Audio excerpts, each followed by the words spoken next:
So Secretary of State Mike Pompeo had an interview with John Berman on CNN. And he tried to justify the Trump administration's decision to assassinate Iran's top military general. And here's what he had to say about it. You put out a statement a short time ago that says the decision to eliminate General Soleimani was in response to imminent threats to American lives. What was the nature of those imminent threats? John, I can't talk too much about the nature of the threats, but the American people should know that President Trump's decision to remove Qassem Suleimani from the battlefield saved American lives. There's no doubt about that. He was actively plotting in the region to take actions, a big action as he described it, that would have put dozens, if not hundreds of American lives at risk. We know it was imminent. This was an intelligence-based assessment that drove our decision-making process. The American people also know the history of Qassem Suleimani, hundreds of American lives on his hands too. He was involved in the Beirut bombings. He'd orchestrated an attack right here in Washington, D.C. It ultimately failed. This is a man who's put American lives at risk for an awfully long time. And last night was the time that we needed to strike to make sure that this imminent attack that he was working actively was disrupted. A specific target overseas? I'm not gonna say anything more about the nature of the attack, but know that this was not just in Iraq, it was throughout the region. He's not gonna give specifics about the nature of the planned attack because that planned attack didn't exist. I mean, that's my speculation, but I have reason to believe that I'm accurate because there's been no evidence provided for the action, for the reasoning that they keep providing for the action that the US took. Like, there's no evidence. You can't just sell it as Soleimani was a bad guy, he was an imminent threat, and that's it. The American people should just buy it. And some have, the right wing has, they think that they're safe now because Donald Trump has decided to do this. But he has not made Americans safer. All right, John Berman actually did a great job there. And as far as cable news goes, that was as much skepticism as an anchor could possibly give. He asked the question a couple of times after the interview was over. He said, well, he did make news claiming that they have documents about imminent threats and that they would release them. We're looking forward to them. That is a cable news anchor's way of saying I don't believe him. And so I give a lot of credit to John Berman for a really good interview. But we're allowed to give our opinion and perspective here. I don't believe him at all. And so the United States, unfortunately, I love this country, but our government has a history of lying about so-called threats. In the Iraq War, they said, if the evidence can come in the form of a mushroom cloud, as if Saddam Hussein had nuclear weapons. Well, we know he didn't have nuclear weapons. He didn't have weapons of mass destruction. He was not connected to 9/11. They were all lies. And now we say that and go, oh my God, can you believe we believe those lies? Then Pompeo comes out with this outrageous claim that, hundreds of Americans were about to die. And then everybody goes, hey, you gotta believe him. You gotta believe him. Why do I have to believe him? No, this government, and specifically the Trump administration, has a legendary history of lying. You'd be an idiot to believe them. They have, has Trump's administration done more things that are true, honest, or more lies? I mean, we know he's got over 13,000 lies himself. I mean, with that track record, if you're an objective analyst, you should assume what they're saying is a lie rather than the truth. Especially with the history of the United States government, especially in the Middle East, especially with the Trump administration. Especially in the middle of an impeachment process. Yeah, definitely. Look, I know you summarized the rest of the interview that Berman did, but I actually do want to go to some more of the video because I do think he did a great job, and this next clip is a good example of that. And when I ask about the timing, the reason I am asking is because General Soleimani, as you well note, has been an enormous threat to the United States and US interests for decades. I was in Iraq between 2003 and 2008 when he was responsible for the death of probably 600 or more US servicemen. So what is different, or what was different yesterday than over the last 15 years? Well, John, you're right about the history of General Soleimani for sure. What's different today is that Iran has now been engaged for months, and we're managed dozens and dozens of attacks throughout the region. President Trump's shown enormous restraint to date. While we've made clear to the Iranians that we weren't going to tolerate the killing of Americans, on December 27th, an American was killed in Iraq.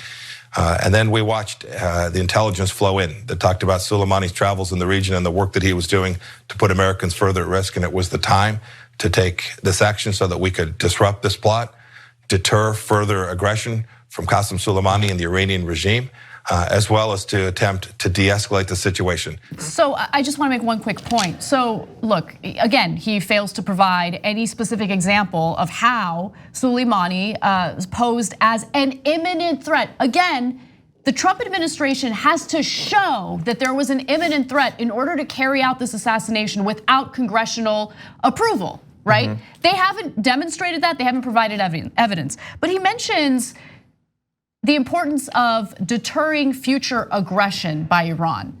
Look, all of these different pieces of the US-Iranian relations aren't separate. Donald Trump pulling out of the Iran nuclear deal did what? It basically now allows Iran to enrich uranium and build nuclear weapons. They can now. Why not? I mean, Donald Trump has implemented these insane sanctions. It's crippling the economy in Iran. They had been complying with the Iran nuclear deal. They're not the ones who reneged. The United States is the one that reneged and then coerced every other ally that was part of that nuclear deal to pull out and implement sanctions and avoid doing any business with Iran. Iran has no reason to avoid building nuclear weapons at this point.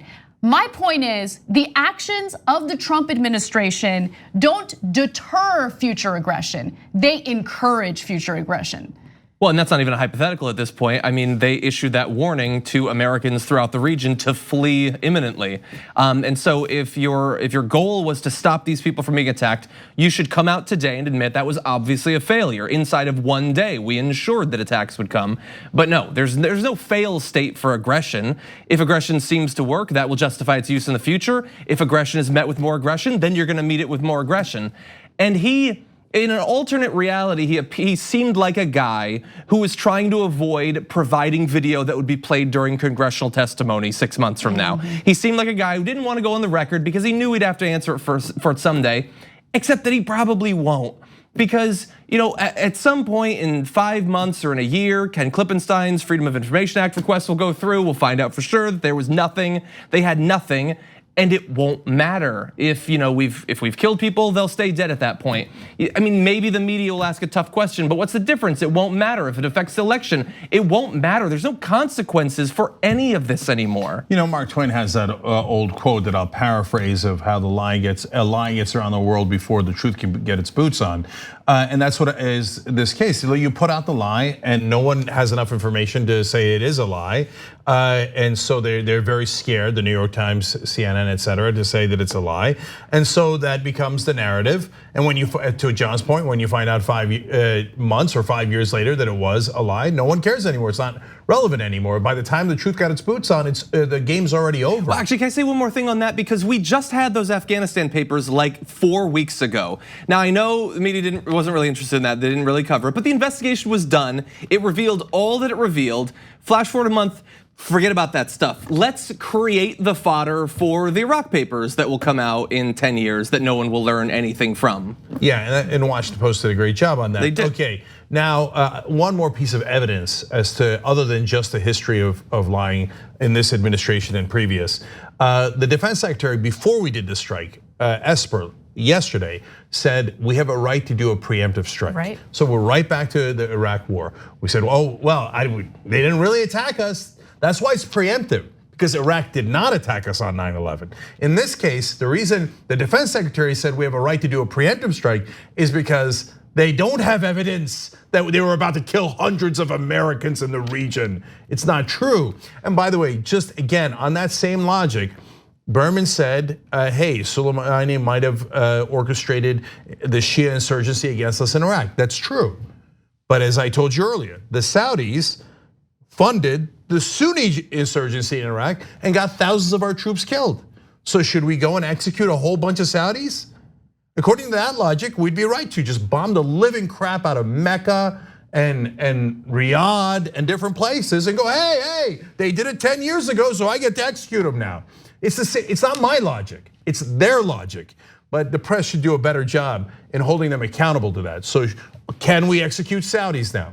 Right. Because they don't want to, because Pompeo has a deal with them. Trump has a deal with them. So they love the Saudis. They kiss Saudi ass day in, day out. But according to their logic, they should be killing them instead of kissing their ass.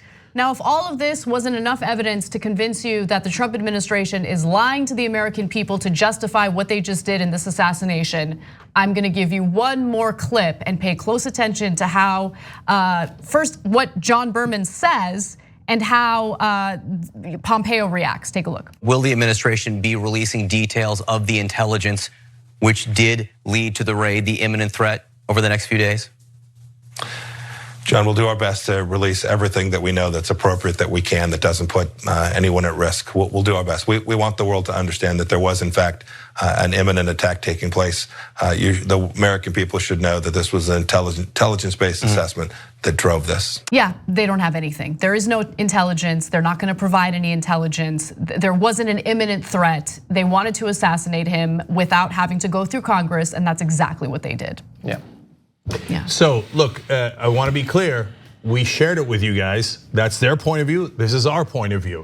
You guys get to make your decision. Now, we are, I think, do a better job than the rest of the media, because the rest of the media goes, that is their point of view, and I'm not allowed to say anything about it. Okay, I'm not allowed to express skepticism. On this show, we're allowed to express skepticism about the United States government. You know why? Because we're not government controlled. We should ask the rest of the media if they're also government controlled, or if they want to do some healthy skepticism about what the United States government says all the time. I said it about those papers that John alluded to earlier. You do the story about how the American government lied for decades about the war in Afghanistan, but the very next day, the entire media has collective amnesia, and whatever the government says, they believe it. I told you ahead of time. And so here we are in the exact situation that we talked about. So we know the government lied for decades. Now the government says, oh, trust us, they were about to kill hundreds of people. And everybody goes, yes, sir. We don't say yes, sir. We challenge them. That's what the job of the media is, to be watchdogs. But again, John Berman did a very good job in that interview. I wish others would follow suit and bring in analysts to show why there could be and should be healthy skepticism about what he just said. Thanks for watching The Young Turks, really appreciate it. Another way to show support is through YouTube memberships. You'll get to interact with us more. There's live chat emojis, badges. You've got emojis of me, Anna, John, JR. So those are super fun. But you also get playback of our exclusive member-only shows and specials right after they air. So all of that, all you gotta do is click that join button right underneath the video. Thank you.